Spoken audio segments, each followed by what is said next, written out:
ஞாயிறு. பணமும் குணமும்.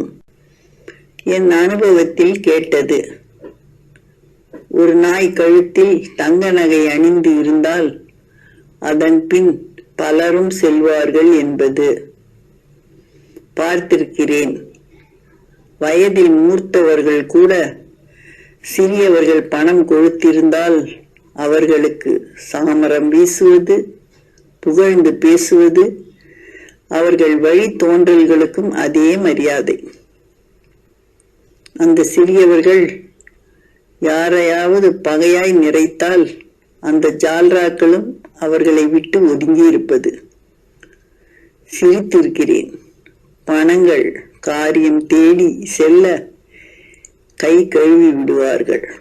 வாழ்வது நம் நினைவில் இருப்பது போன பிறவியும் இல்லை, அடுத்த பிறவியும் இல்லை, இந்த பிறவி மட்டுமே. இருக்கும்போது தாய் தந்தையை உதாசீனப்படுத்தாதீர்கள்.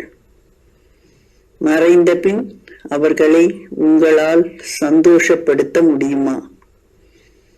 எத்தனை பிள்ளைகள் மனைவி பிள்ளைகளை இருசக்கர வாகனத்தில் கூட்டி செல்வார்கள். தாயை கூட்டி செல்வதை விரும்ப மாட்டார்கள்.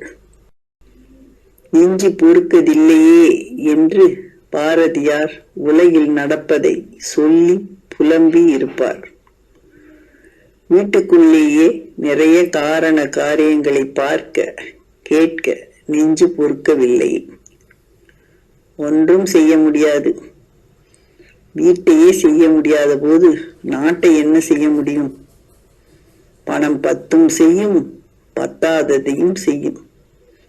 செய்த யாவும் மறந்தும் விடும். குணம் ஒன்றும் செய்யாது, அறிய மட்டும் முடியும். மனதை காலம் முழுதும் நெருடிக் கொண்டிருக்கும்.